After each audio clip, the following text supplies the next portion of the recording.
Vamos lá, queridos? Vamos, né, professor? Porque o senhor estava falando lá e cadê as raças? E cadê a fabricação de ração? Calma, bebê. Como é que é aquela música? Calma. Ei, tá bom, menos brincadeira. Ei, dá uma olhada lá na tela para nossa revisão, porque só tem 5 minutos, Jefferson. Manejo de criação de Rondônia, ó. Manejo de criação de codorna. Gente, o que nós falamos? Falamos sobre as características, os machos, as fêmeas, os manejos e os sistemas. Né? É sistema, professor? É que eu não usei essa palavra, mas é o sistema. Você vai fazer para corte, tem a estrutura da granja é uma. Para postura, a estrutura da granja é outra, tá bom? Mas, galerinha, através desse processo que nós vimos, vamos lá. Aqui, ó, primeiramente, né? O nome da atividade, quem cria codorna? Cotonicultor, tá bom? E o que é criação de codorna? A criação de codorna é parecido muito com a criação de galinha. Só que a codorna, pessoal, ela tem o quê? Algumas prioridades aí que favorecem muito a criação dela, que é rápido crescimento, maturidade precoce, nós falamos isso, falando que tem uma grande quantidade de o espaço, né? Ocupa menor espaço. Ela voltou! A minha loura que ilumina a minha mente. Aí, longevidade na produção, falamos também sobre o baixo investimento, que você não vai ter um alto investimento para a construção de um galpão, retorno financeiro rápido e também o sabor, não só do ovo, como da carne, um sabor exótico. Mas, professor, o senhor pode aí frisar um pouquinho sobre produção, né? Não, foi só produção não. Eu tenho que frisar um pouquinho aqui, ó, sobre o processo de fabricação de ração. Muitas pessoas preferem fazer ração assim na sua propriedade, não comprar. Então, aqui nesse slide, pessoal, só para falar para vocês, eu quero deixar bem claro assim, ó, nós vamos ter aula de nutrição, como fazer, mas para isso o produtor rural já deve ter o quê? Uma organização na sua propriedade. Eu uso o que como base? Olha lá, ó, uma mistura de alpiste, grão de soja, leite de soja em pó, proteínas isoladas, flor de pimenta, casca de ovo moído, são os ingredientes. Então, para fazer a ração para codorna, você já tem que ter uma produção aí da onde a matéria-prima, não é bem assim, só milho e soja, porque senão ela pode ficar com déficit vitamínico e nutricional, que aí dá aqueles ovinhos quebrados, encriquilhados. Então, eu já estou deixando isso aqui, já para vocês se prepararem, eu já estou produzindo codorna, só que eu tenho um gasto com ração, porque não é qualquer ração, é uma ração que vai estimular ela por ovo. Que substitui o macho? Macho para quê? Não, só para dar trabalho de cabeça. A mulher, quando quer substituir, come o quê? Chocolate, né? Ela vai trocar o quê? Ração. Então, na nossa revisão, a gente tem que falar sobre isso, tá? E outra coisa, aqui ó, as raças, né? Então nós temos aí a raça codorna japônica, é a mais utilizada, tá? O codornão gigante, agora a codorna qualikik e a codorna tibetana, elas são mais codornas assim para colecionadores, né, essas coisas, ou então paisagistas. Mas para produção, gente, a gente vai usar o codornão gigante, a codorna japônica, o tibetão também é utilizado, a codorna chinesa, a Mikato, a Spanish e a Collie, são codornas mais para a criação, aqui pro tio, produção de carne para restaurante refinado. A gente vai ver isso também. Muito obrigado pela paciência de vocês aguentar aí eu, a professora Aldelina, aqui na nossa revisão. Daqui a pouco eu volto, fiquem com as atividades de vocês, tá bom? Tchau, gente.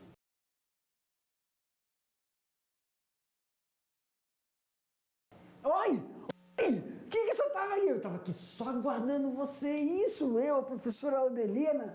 Ei, professor, não começa falando não, o ônibus está chegando, professor. A gente tem que pegar o ônibus, então olha lá na tela, meus amores. Correção das atividades, isso. Vai ser rapidinho, tá? Olha ela. Tá com a sombrinha.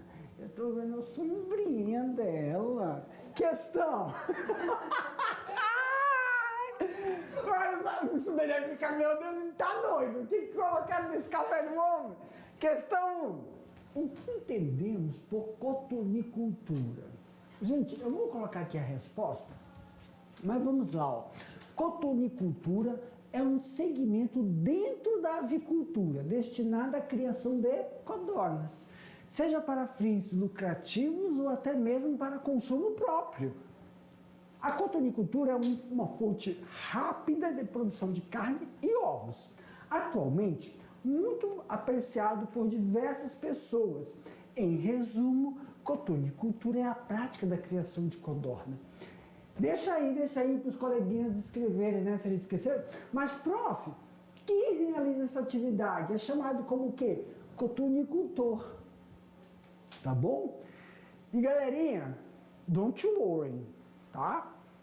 Essa aqui é uma aula introdutória. A unidade 1, ela é introdutória. Aí, quando nós entrarmos na unidade 2, vocês não vão ver. A gente vai passo a passo nessas atividades. A gente vai tentar trazer não uma codorna, mas na galinha, porque é maior, dá para ver direitinho, tá bom? Tudo aquilo que nós falamos lá na aula. Vamos para a questão 2? Vamos. O manejo de reprodução na criação de codornas é muito importante para o sucesso da criação. Descreva ou também pode esquematizar a proporcionalidade entre machos e fêmeas entre um sistema de criação.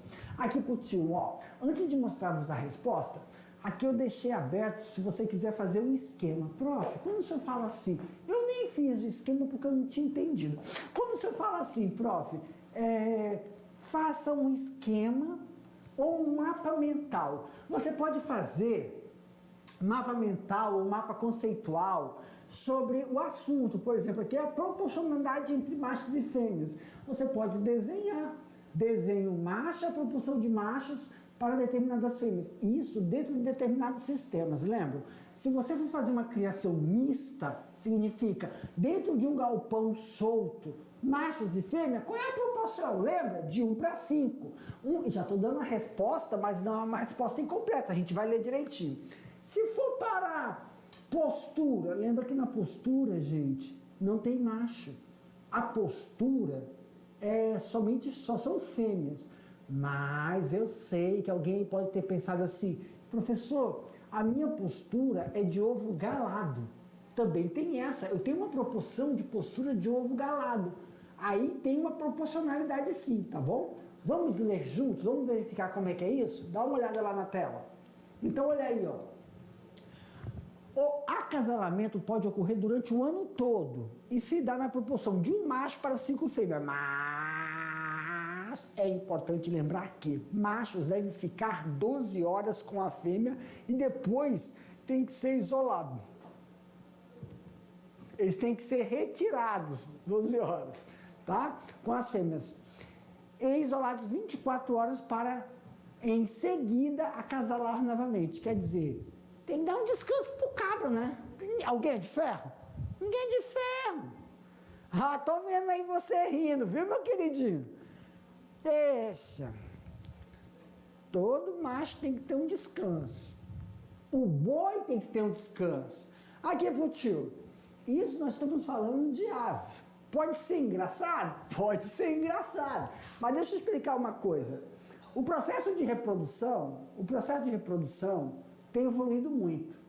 Por exemplo, isso depende do produtor, tá? Eu vou falar uma coisa aqui, que se você não concordar, pode meter aí o cacete, mas tem gente que está deixando de fazer reprodução natural.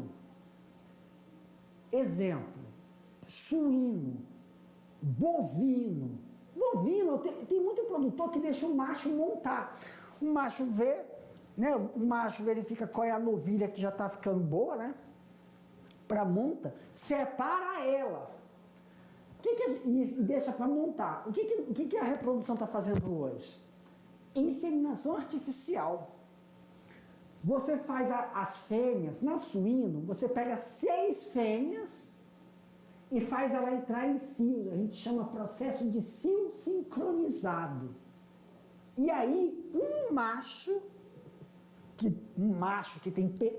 Perdão, toda vez que eu falar macho, eu estou errando. Você vai lá no cachaço ou na matriz, o reprodutor, ele tem características para reprodutor. Você coleta o sêmen, a gente vai ver como é todo esse processo de coletar o sêmen. Um bom reprodutor, uma bisnaga dele, que depois a gente faz uma diluição em série, tem que ter a capacidade de disseminar, no mínimo, 4 porcas. E o excelente são 6. Com uma ejaculada, 6. Tá bom? Melhor do que tu deixar um macho pegar e montar numa porca. Olha o dinheiro que você está perdendo. Porque se você tem um macho bom, que vai lhe dar descendentes bons. O que é um descendente bom, professor? Não fica doente, ganha peso rápido, apresenta as características desejáveis. Você vende sêmen. Você vende o sêmen, você não vende seu macho. Você não vende seu reprodutor. Pronto, tirei o chapéu. Toda vez que eu errar, eu vou tirar uma parte da minha roupa. Vou começar com o chapéu agora. Nem que eu tirei a bota, eu fico só de cinto. É reprodutor. Você pega... Agora, é muito estranho me ver sem chapéu, gente.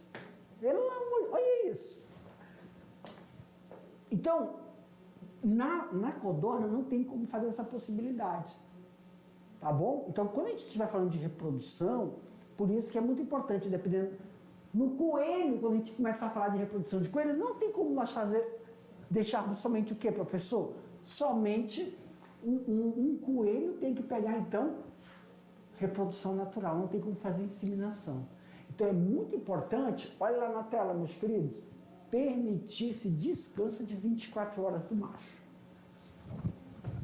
Deus que me livre!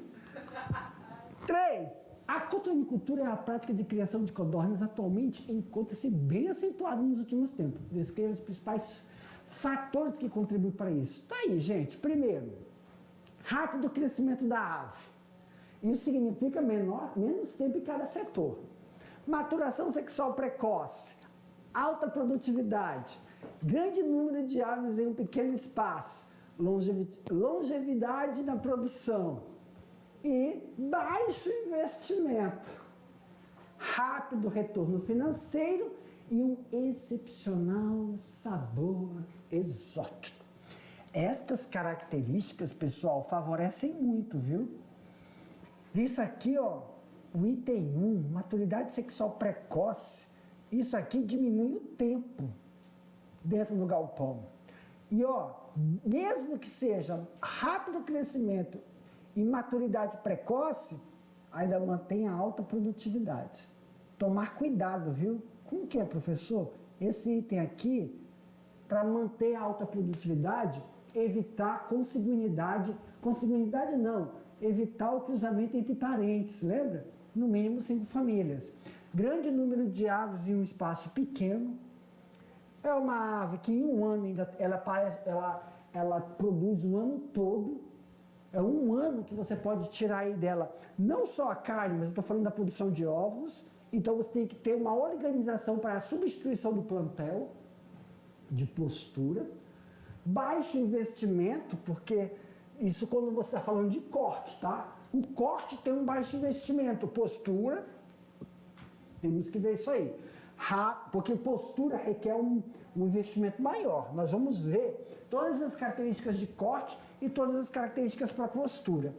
E também esse processo, porque nós sabemos que o mercado ele tem uma visão melhor para a postura. Mas a gente tem que ver como são os processos, né, para o abate da carne, que a gente chama de corte. Olha o item 4 já veio com a resposta. Mas vamos lá. Interessante, né? Acho que é por causa do tempo. Doenças podem ser evitadas na criação de codorna. Essa prática é denominada de profilaxia. Ok.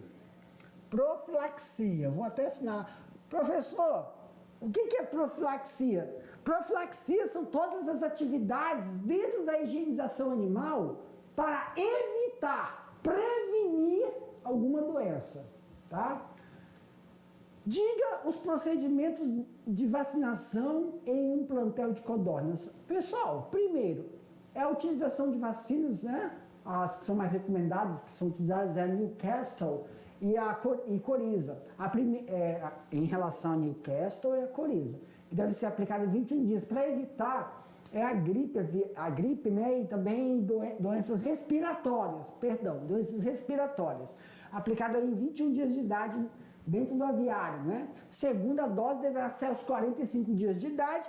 É vacina de vírus morto, né? Oleosos são um vírus morto ou vírus atenuado. Muito semelhante ao que é usado nos humanos. Via injetável no músculo do peito, tá bom? Tem outro tipo de vacinação que é feito através da narina, mas isso é para galinha, tá? Não para as codornas. Batomzinho, percebeu? O manejo dos ovos é muito importante para, né, esta prática, o produtor final da criação de postura. Qual o processo de armazenamento dos ovos das codornas? Os ovos devem ser armazenados a uma temperatura entre 10 a 16 graus e com umidade relativa de 75% a 80%, por um período máximo de 12 dias. Pessoal, deixa aí para os coleguinhas verem se eles esqueceram, mas deixa eu falar uma coisa para vocês. Temos que lembrar que o ovo, tanto de galinha, né, como de codorna, os ovos são porosos. Então, temos que evitar altas temperaturas e também o local de armazenamento tem que ficar. O que eu acho mais preocupante é a umidade relativa do ar, que tem que estar entre 70% a 80%, tá? E armazenamento de ovo é uma coisa preocupante. Por quê, professor? Por causa de algumas doenças que podem...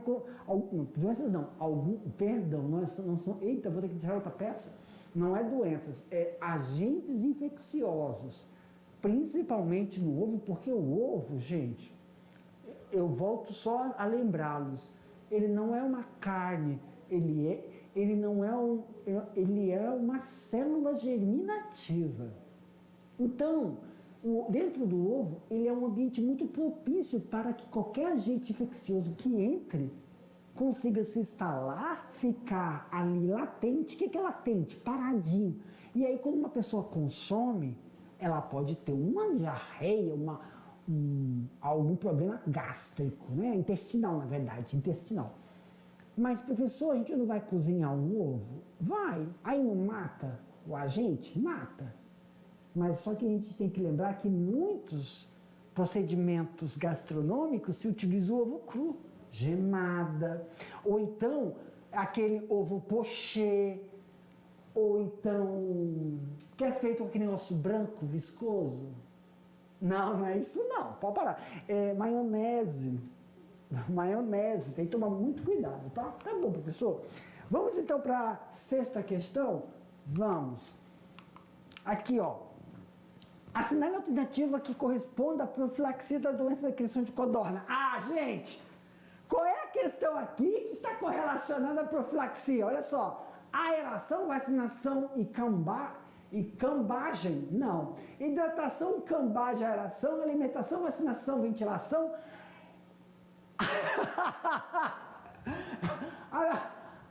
Amamentação, nada a ver. Higiene, vacinação e fumigação.